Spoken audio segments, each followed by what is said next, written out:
أهلا بيكم في حلقة النهاردة.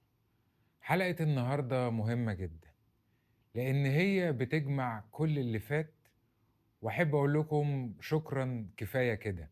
نخرج من دماغنا شوية، واللي فيها هنتكلم عن القرار اللي بتتحول فيه المعرفة لأفعال حقيقية هنبتدي بيها خطواتنا في الحلقات وفي السلسلة اللي جاية. ركزوا معايا في الحلقة دي عشان هنسترجع كل اللي فات ونبدأ خطوة حقيقية. قصة النهاردة عن شخص قعد شهور يعالج نفسه بالقراءة، يقرأ عن الوعي، عن المشاعر، عن العلاقات، ويتابع فيديوهات وكورسات، يستنى كلمة تصحيه من جوه. وكل لما يفهم حاجة يحس براحة لحظية، بس يفضل مكانه. لحد اما في يوم قال جملة بسيطة بس حقيقية: أنا بقيت فاهم كويس، بس ما بعملش حاجة باللي أنا فاهمه. أنا حاتم حافظ، وفي الحلقة دي من جوه لبره جاي أقول لك وبكل وضوح: الوعي مش نهاية الطريق، الوعي هو مجرد البداية، البداية للنجاح الحقيقي.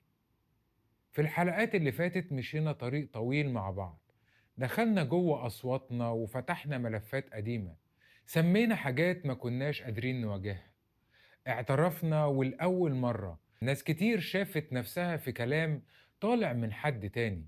بس دلوقتي لازم نسأل: هو كفاية كده؟ وهعمل ايه بكل اللي أنا عرفته ده؟ الوعي اللي ما يتصرفش بيتحول لعبء، بيضغطك، يجلدك، ويبني جواك إحساس إنك عارف المفروض تعمل إيه بس مش قادر تعمله.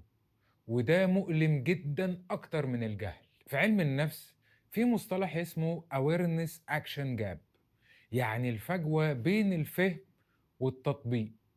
كل ما تكبر كل ما بتحس بالعجز أكتر، لأنك فاهم غلطك بس مش قادر تمنعه، عارف إيه الصح بس ما بتعملش بيه.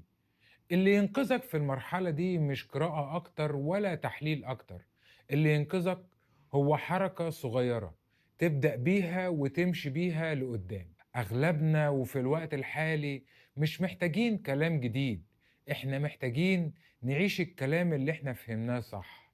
أنت دلوقتي عارف ومتأكد إن في صوت داخلي بيحركك، وإن حدودك مهمة، وإنك اتربيت على أدوار مش بتاعتك، وإن غيابك عن اللحظة ممكن يكلفك عمرك، وإنك لو بتتنازل كتير ممكن ده يضايقك، وإنك بتنتظر الاعتراف بدل ما تبنيه جواك، وإن الحب من غير فهم مش كفاية.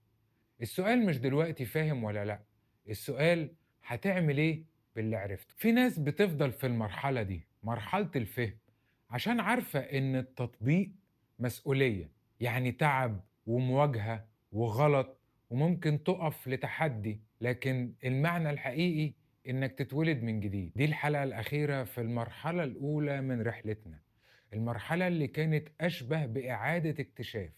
كنا كل حلقة بنفتح باب جديد، باب في الذاكرة وباب في التربية، باب في القلب وباب في العلاقة مع النفس.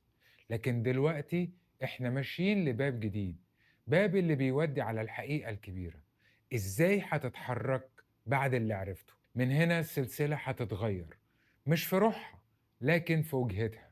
كنا جوه ودلوقتي طالعين لبره، بره خوفنا وبره المبررات، بره التأجيل المتكرر، بره فكرة إننا لازم نبقى جاهزين تماما علشان نبتدي. لا، اللي فهمته عن نفسك كفاية جدا علشان تبدأ تتحرك بيه، واللي فهمته عن اللي حواليك كفاية جدا عشان تعرف تتصرف بوعي مش بدفاع.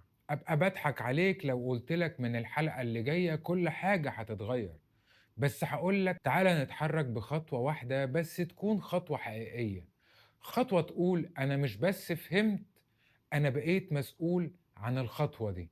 اكتب لي في الكومنت إيه أكتر حاجة فهمتها عن نفسك من بداية السلسلة، وإيه أول تصرُّف هتعمله علشان تبقى مسؤول عن اللي فهمته، لإن المرحلة الجاية من جوّه لبرّه مش عن الأسئلة اللي جواك، لكن عن القرارات اللي برّه دماغك، اللي هتبدأ تشكِّل بيها حياتك من أول وجديد.